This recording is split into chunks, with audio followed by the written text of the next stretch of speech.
Fender, Colonel Sanders, and Henry Ford. Yeah, there's a lot of people we remember, but not what we remember them for. Of course, we'd like to thank Jim and Jack and that guy who invented beer. Yeah, sometimes all it takes is a good idea. Oh, when it comes to you, baby, I got a few real good ideas of my own. Like, baby, put a ring on your finger, hold you real close in a real slow dance. I wanna kiss your mouth and let it linger.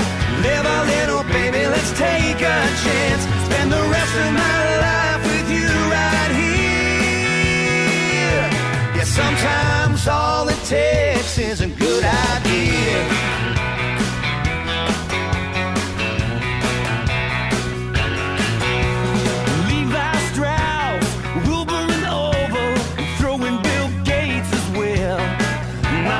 Killer, the king, and the man in black, and Alexander Graham Bell. Whoever thought up that satellite dish to make the picture look so clear? Yeah, sometimes all it takes is a good idea. Oh, when it comes to you, baby, I got a few real good ideas of my own. Like, baby, put a ring on your finger, hold you real close in a real slow dance. I wanna kiss your mouth and let it linger. Live a little, baby, let's take a chance. Spend the rest of my life with you right here. Yeah, sometimes all it takes is a good idea. Yeah.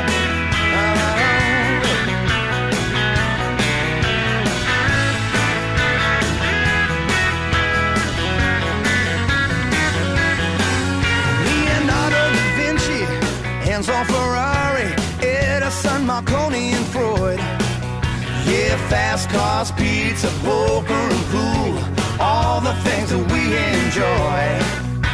Now I don't profess to be a scientist, no, I don't think that clear, but sometimes all it takes is a good idea. Oh, when it comes to you, baby, I got a few real good ideas of my own. Like, baby, put a ring on your finger, hold you real close in a real slow dance. I wanna kiss your mouth and let it linger. Live a little, baby, let's take a chance. Now, baby, put a ring on your finger, hold you real close in a real slow dance. I wanna kiss your mouth and let it linger.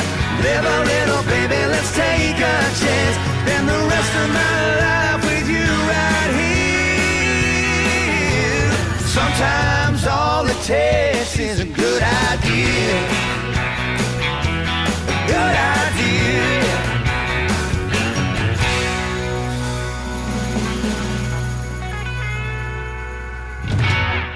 Welcome back to Cool Country 2KA. That's McAlister Kemp. A good idea. And it wasn't just a good idea that they went to Nashville. It was a great idea. And I've got Troy ready to talk to. Hey, Troy. How are you, mate? I'm good. How are you? I'm very well. Welcome back. Thank you. Tell me about the trip. Yeah, I had a ball going. It was just 3 weeks of, partying hard and we drank lots of beer and ate lots of chicken wings. And I probably came back a bit heavier than when I left. but no, we had a really cool time. I mean, you hang out with the most incredible people, and we've been really lucky that the Big and Rich thing has become a really cool thing for us. So beside meeting those guys and hanging out with Chris Young and Love and Theft and Florida Georgia Line and a few of the bands we were hanging with, and writing songs with amazing songwriters, and it's just an amazing time. It's one of those places you just get off the plane and you feel like you're home. When you're a country music singer. Yep. I just think it's so. I was really depressed to come home. But you've got to come back to reality and I guess get back to life for a little while. We're going back in July with a stack of great songs and a great producer to record with. So I'm pumped about going back. Oh, that's awesome. We were taken to a little pub one night called Santa's Pub, and it's these old trailers, that it's called a triple wide trailer, and they've turned it into this place called Santa's Pub, and the guy who owns it just looks like Santa Claus. He's got this big long white beard, and it's just a karaoke bar with a pool table, and he's pretty much set it up for the younger sort of university students in town and the young musicians and the singers, and they can just come there and sing and sort of, show off a little bit. If they're tipping themselves as being the next big star, they can come in and do karaoke in front of people. And you never know who might be sitting in the crowd at Santa's bar to listen, you know what I'm saying? But in saying so, it's just a really cool place. He puts on $2 beers, so he really looks after the young kids of town, and it's a real sort of underground sort of hidden place in the ghettos of Nashville that no one can really find. But and a lot of the big guys from Nashville, all the big bands, Jason Aldean goes there and all these people. There's an area in the middle of Nashville called Midtown, so there's a whole bunch of bars and cool little, venues around there and little restaurants. And there's a place there called the Tin Roof. And, that's the sort of place where you'll rock up. And the night we went there, Chris Young was there. He was out the front, and he remembered us from CMC Rocks the Hunter. So, come and sit down, boys. So the next thing we're having a beer with Chris and just catching up on life. And just those types of connections that you make and you swap emails and phone numbers and stuff, they're kind of invaluable as you move forward in your career. Absolutely, absolutely. I think that is just so very cool that, you've gone to this little place called Santa's Pub, and I did watch the MK Diaries. They were quite entertaining, especially the buffalo wings. I don't know what the go is there with them, but it's quite amazing that there's this little Santa's Pub, and you get all these big name artists going to this little trailer, and that's crazy, isn't it? It is crazy. I mean, it's sort of, Santa's only been there for 2 years. He used to be there as a patron. He used to just go there and just sort of have a drink himself and do some singing. But he sort of, I guess 2 years ago, he decided to buy the place dirt cheap. The place is packed every night of the week. The cool thing about Nashville, every night of the week in every bar you go to, it's like the Tamworth Country Music Festival 365 days a year, you know what I mean? That's very cool. That's what Nashville's like. I mean, you go down Broadway any night and you'll see the most incredible bands in every little honky-tonk bar that could all be superstars, and they're people that no one even knows, and they're just playing for tips with a little bucket out the front, or they have some girl run around and say, can you give us a tip for the band, and you throw your $5 in and you feel rude because you should be on a stadium stage, So did you guys play there, Troy? Yeah, we did. I mean, I jumped up on a few stages at nights out, Drew did as well, and I mean, the cool part, with the first week hanging out with John Rich, I mean, we did this charity event with him on the first Sunday that we were there. We played for the St. Jude's Children's Hospital, the cancer sort of hospital for the kids over there in Nashville, and they raise millions of dollars every year, for these sick kids. And kids from all around the world go to St. Jude's for cancer treatment. There's kids from Australia there, and this place needs like $150 million a day to run. Wow. So they really rely on big charity events and donations from the public ongoing just about every day of its existence to look after these kids. And John Rich is just an amazing guy when it comes to sort of raising money for these types of charities. And so we played at the charity event at his house, and his house is just amazing. It's like a 5-story house. I saw it. It was incredible. Yeah. I mean, it looks like a big toaster, but on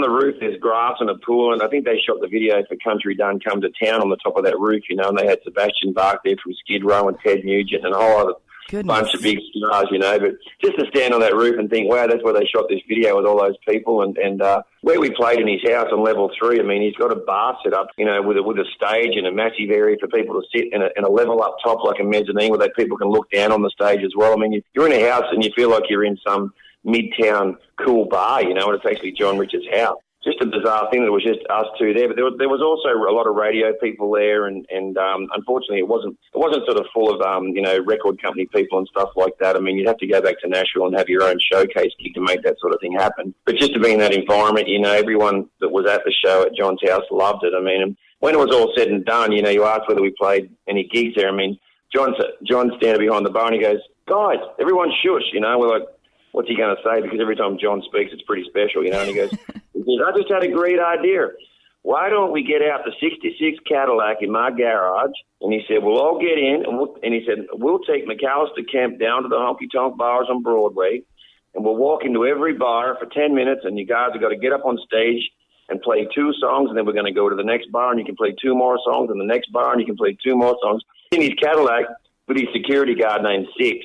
And we drive down, West End Avenue into Broadway in the back of John Rich's Cadillac with a few of his band members and a radio guy named Rob from Detroit, and, it was just the most incredible thing. And John's sitting on the back and everyone's just freaking out as we're driving past him in their cars just on the road, and then we get downtown and we walk into all these little honky-tonks with John Rich and the place just erupts. There's bands on stage. John Rich says, "Drinks on me, everybody." So he's paying for everyone's drinks. He goes up to the band and he says, "Can you guys let these two guys, my buddies from Australia, up on stage?" So he introduces us on stage and we get up and we play with these bands. Like the lead singer steps off the stage and gives us his guitar. Next thing, Drew and I are playing all kinds of tough and country proud up there. And the band that's on the stage starts playing along with us like they've known the song their whole life. Oh, wow. That's awesome. Yeah, so 2 hours later we get back in the Cadillac and go back to John's house, and I'm just thinking, Drew and I just look at each other going, what just happened, Like it was one of those, a day you'll never forget, just like that was the coolest thing, and I think for John it was such a buzz for him to take us downtown and sort of feel like he introduced McAlister Kemp to Broadway in those honky-tonks. That is absolutely amazing. Now tell me, you obviously spent a lot of time with John Rich. Did you get to spend as much time with Big Kenny? What's he like? Oh, he's loose goose, man. He's like Mr.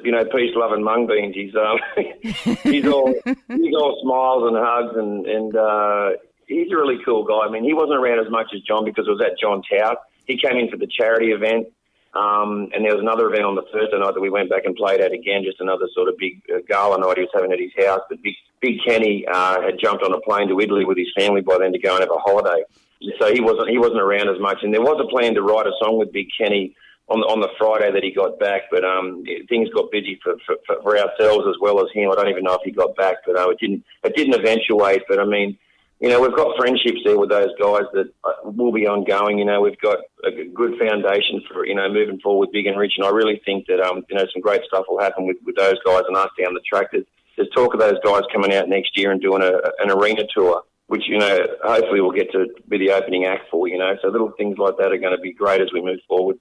We wrote with about, 10 songwriters from Nashville, and down in Nashville, right in the middle of town, but in the midtown area, two big streets, 16th and 17th Avenue. That's what they call Music Row, and that's where all the publishing places are and all the record companies and all the songwriting rooms. So you'll ring up, say, EMI Publishing, and they'll hook you up with one or two of their songwriters over in the 10 days that you're there, and you ring a few other publishing places, and suddenly you're sort of put together with these songwriters who have written songs for Montgomery Gentry or Big and Rich or Luke Bryan or Jason Aldean or Carrie Underwood, and suddenly you're sitting in a room for 4 hours with these guys, hoping that you're going to write a hit song in the 4 hours that you're in there, So inevitably we wrote 10 sessions, Monday to Friday for 2 weeks. So we had 10 sessions and we came out with about 15 songs in the end. We really want to make an album this time around that can, that's going to Australia and sort of keep building our hopefully a fan base here, but also maybe have a chance of, connecting in America, So we're really wary of what type of songs we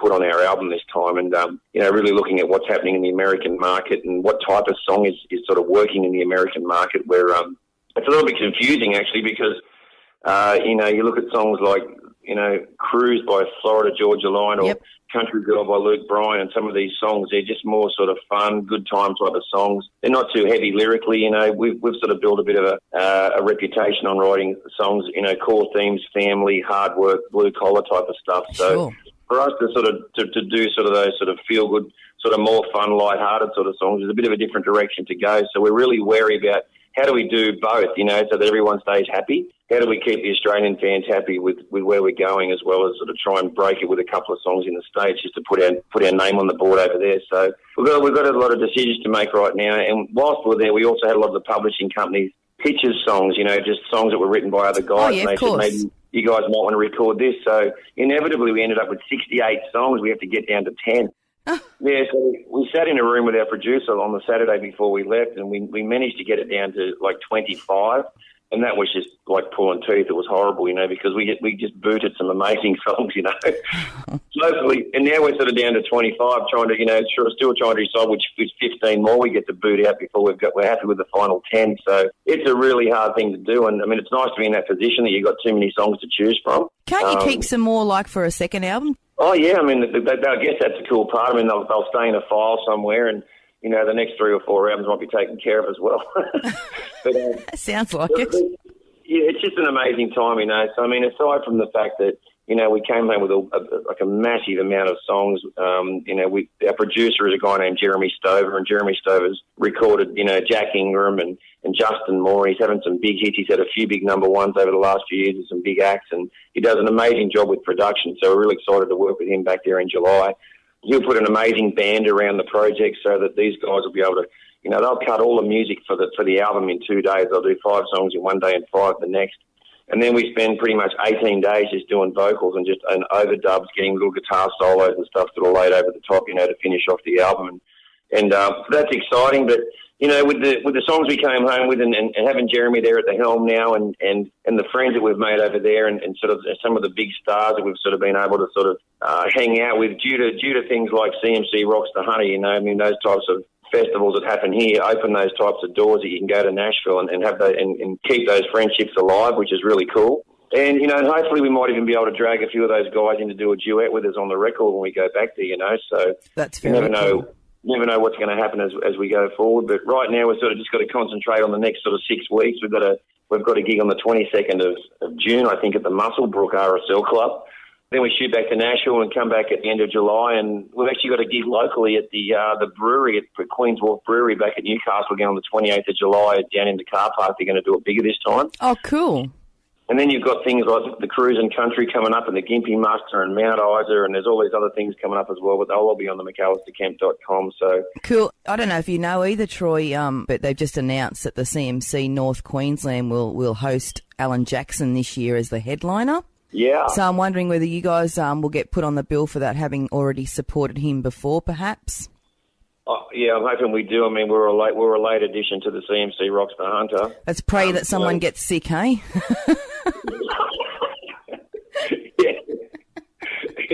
Yeah, it seems to be the way it rolls with us. But hey, listen, I've got to ask you, listening to you talk about Nashville, have you been before? I've been over like 3 or 4 times, as has Drew. I mean, we both went over as solo artists years ago to write songs and just sort of get a feel for what Nashville's all about. And then we've sort of been back now a couple of times together. And the funny part about Nashville when you are a country artist is, I mean, you step off the plane in Nashville and you feel like you're home. You know what I mean? It's a warm, fuzzy feeling that just feels good. I mean, there's something in the air in that town. And I don't want to sort of sound un-Australian or not patriotic, but there's something really cool about Nashville when you're a musician. And yeah, it's a beautiful town. I mean, everybody's really friendly. There's a real southern sort of culture there, and you don't see fights in bars.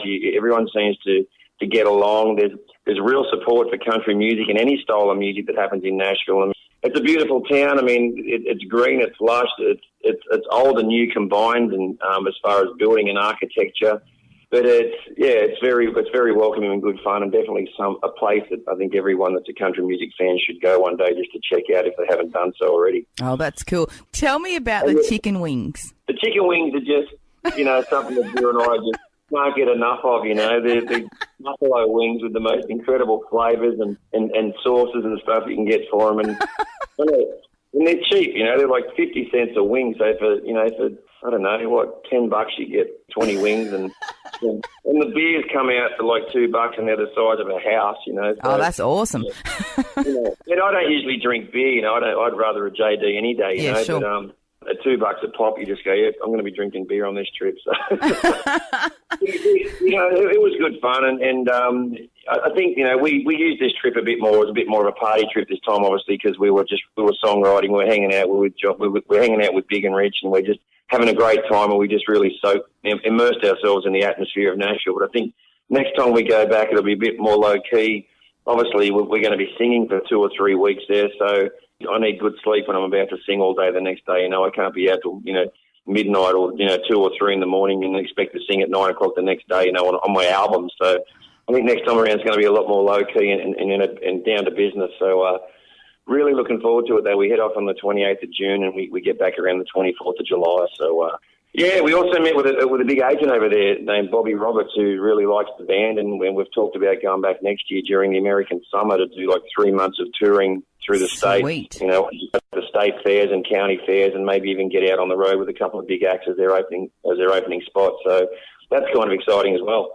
That's really exciting. Like I said, it's a funny town. You just sort of where the people that you run into. I mean, the nice part about it too, in talking to people that live around there and even people in the industry, is you'll have Keith Urban or Tim McGraw or any of these artists, you know, just standing in the line at Starbucks for a coffee, you know, but they don't get hassled by everybody, you know, like there'll be 20 people in line, but no one's jumping on Tim McGraw's back to say, can you sign an autograph? Is that right? There's just a respect in Nashville that the fans give the artists. I think it's really cool. It's just like they just treat them like normal people. Oh, that's so cool. I'm so pleased that you guys went over there, and obviously things went extremely well for you. You might have seen the video there of we played. We're doing a sound check at John's house, and he's doing the horns, you know. Yep. Yeah. That sort of endorsement from John Rich is like, you just sitting there, I'm watching the video going, is this happening? You know what I mean? The funny part is, you know, he's a self-confessed fan of us. Like, he said that, and it's like, man, that's just bizarre for me because it's the other way around as far as I'm concerned, you know. So, yeah, so it's just been, it was an amazing time. And another cool thing when we go back too is that we're actually, on the 18th of July, we're going to do a showcase over there. So we're pulling together a band and we're going to do like a half an hour set for agents and record industry guys and record companies. And there's a big company over there called Arista Media, run by a guy named Jeff Walker, who's an Australian guy that's been living there for about 30 years now, and he pretty much heads his company. So with his help and a few other people like Bobby Roberts and other people, we're going to put this showcase gig on at a place called Third and Lindsley, which is a really nice bar. Okay. You know, we'll put on a good show and impress the right people, and who knows what would come out of that, you know. So that's another exciting thing that's going to happen in July for us over there. Yeah, it's all happening, isn't it? Yeah, it's all happening, you know. It's kind of such a fun job and such a fun career, and, you know, we don't take it for granted, and we never really have, you know. So right now we've just got to concentrate on putting together the best album for our existing sort of fan base, as, you know, as big as it is, and hopefully we can just keep growing that. But, you know, like I said, try and start to make some inroads into the Nashville culture as well, and see if we can have a career over there, you know, and sort of then be able to go back and forth between the two countries and, you know, do our summer in Australia and play some festivals and then go over there and do summers in America and, you know, just chase the sun.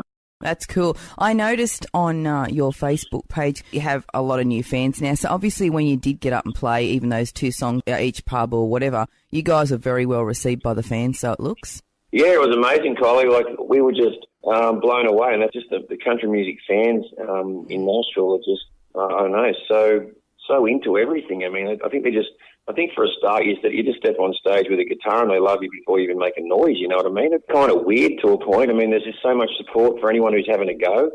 Correct. When you go back over to Nashville again in July, will you be making music videos over there, or do you make them back here? It's actually something we discussed when we were over there last, because it's, you know, you've got obviously some great backdrops there, being the city of Nashville, to be able to do video clips if you wanted. So, I guess if there was a single worked out, because the plan is to sort of obviously do this album in July, drop a single sort of October or September, October this year, like the first single from the album, then release the album at Tamworth next year. So it'd be really cool if that first single was decided and we were able to do a video clip while we're over there. Yeah, and possibly even, and also we're talking about doing, I guess, just a photo shoot for the next album over there while we're there as well, because again, you just get some really cool backdrops around Nashville. Get here, you know, we'd try and get away from the old weatherboard house, or well, maybe you can have a backdrop of Mount Richmore. Something like that, yeah. You don't see that in Australia. No, I know.